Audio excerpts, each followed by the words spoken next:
Compounder বাবু,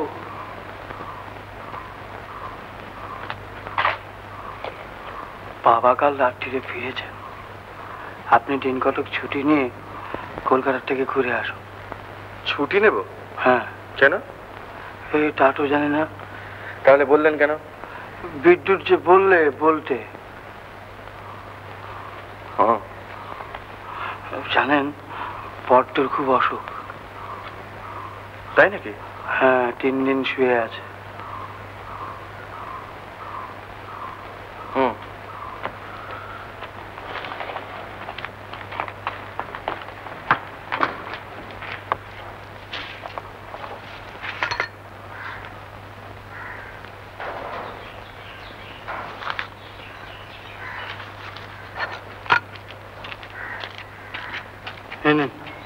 আপনার চা পচার দোকান থেকে নিয়ে এলুম। আমি পচার দোকানে রইলুম, একসঙ্গে ফিরবো। শুনুন, হ্যাঁ। আপনি বাড়ি যান। হ্যাঁ, আমার সঙ্গে আপনাকে থাকতে হবে না, যান। কিন্তু বিপদে পড়লুম।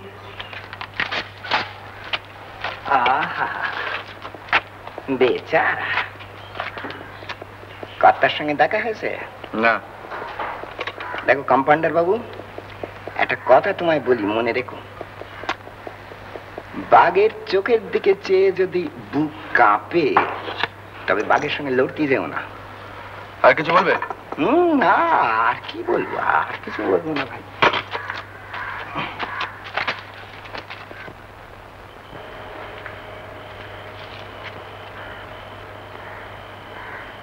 কম্পাউন্ডার বাবু, কর্তা ডাকতেছেন।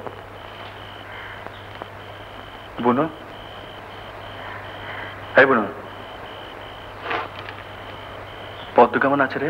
জানি না, কর্তা ডাকতেছেন।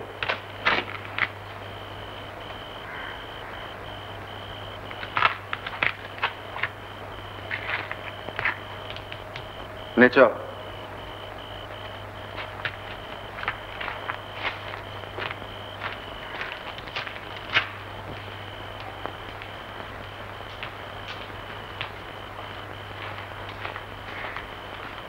ও ঘরে নয়, এই ঘরে।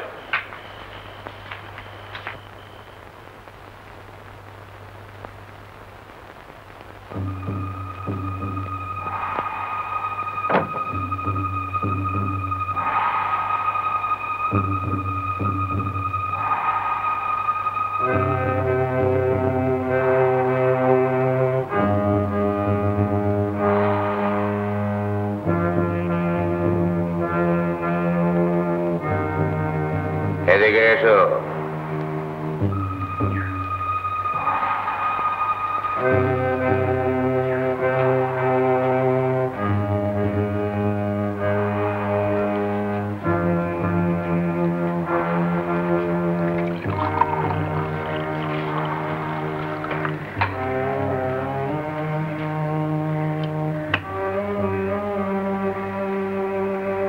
একটু খাবে? আমি খাই না। রাসুর সঙ্গে কোনোদিন খাওনি? রাসু দিয়েছিল, আমি ফেলে দিয়েছিলাম। ও, রাসুর চোখেও ধুলো দিয়েছ তাহলে? শোনো, তোমার সঙ্গে একটু কথা আছে। পদ্মকে দেখেছো? পদ্ম, পদ্ম আমার মেয়ে।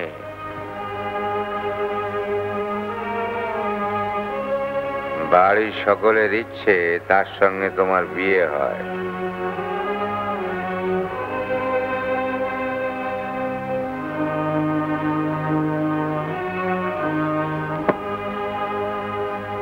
আমার অমত নেই। শুনেছ বোধহয় সামনে প্রেসিডেন্ট পঞ্চায়েতের ইলেকশন। ইলেকশনে আমাকে জিততেই হবে। ভীষণ বদ স্বভাব, ঘাড় নিচু করে আমি থাকতেই পারি না। তাই বলছিলাম তার আগেই যদি বিয়েটা চুকে যায়, কি বলো? আপনি এত ব্যস্ত হচ্ছেন কেন? না না, ব্যস্ত আমি হইনি। এসব ভাবনা আমার ছিলই না, বাড়ির সবাই ভাবিয়ে তুলেছে। হ্যাঁ, ভালো কথা। কাল সকালে কালিকে উঠে জঙ্গলে শিকারে যাচ্ছি, শুনলাম বন শুয়োর নাকি বেরিয়েছে। সারাদিন রাইফেল দুটো পরিষ্কার করছিলাম। এটা আমি ইউজ করবো, ওটা তোমার জন্যে। ভোর 4টায় বেরোবো, কি বলো? কালকের শিকারে আমাকে যেতেই হবে না? কেন, তোমার কোনো আপত্তি আছে? না, আপত্তি নেই। তাহলে ভোর 4টের সময় প্রস্তুত থাকবো।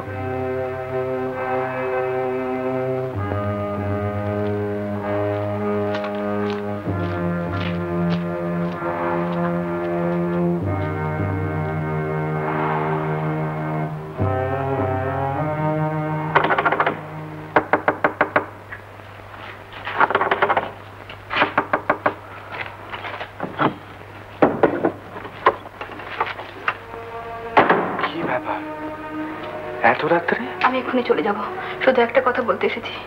ভোরে শ্বশুরমশার সঙ্গে কালীকেটের বিলে আপনি কখনো যাবেন না। এই গায়ে যদি আমাকে থাকতেই হয়, তাহলে কাল কালীকেটের জঙ্গলে তারকেশ্বরের সামনাসামনি আমাকে দাঁড়াতেই হবে। না না, এখানে এখানে এখানে তোমার কিসের জন্য থাকতে হবে? এই গায়ের সঙ্গে তোমার কিসের সম্পর্ক? না না, তুমি চলে যাও, এখান থেকে চলে যাও। দেখুন, আমি তো নিজের ইচ্ছে এই গায়ে আসনি, এসে পড়েছিলাম। আপনাকে দেখলাম, কিছু না পেয়েও কি আশ্চর্য দুঃসাহসী জীবনকে আঁকড়ে আছে।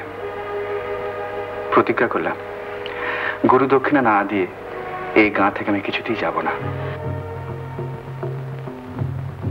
সাঁওতাল বিটার আসছে, এখানে হয়তো কেউ এসে পড়বে। আপনি নিশ্চিন্ত থাকুন, জ্যোতি দাসের ব্যাপার আমি জানি। বুনো শুয়োরের বদলে আমাকে গুলি করবার সুযোগ তারকেশ্বর রায়কে আমি দেব না।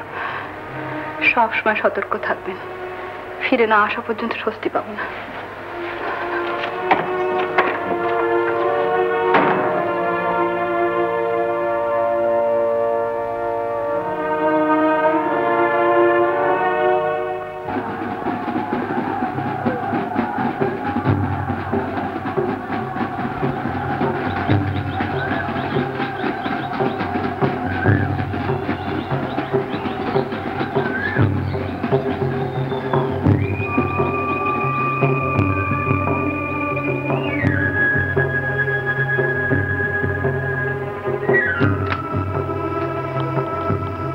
কি দেখছেন?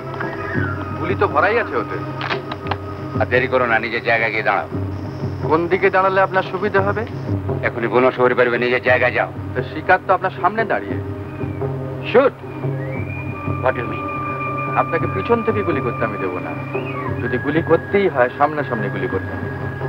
হ্যাঁ, তাই করব। আমার কাছে বুনো শুয়োর আর তোমাতে কোনো তফাৎ নেই। অকৃতজ্ঞ, বেঈমান।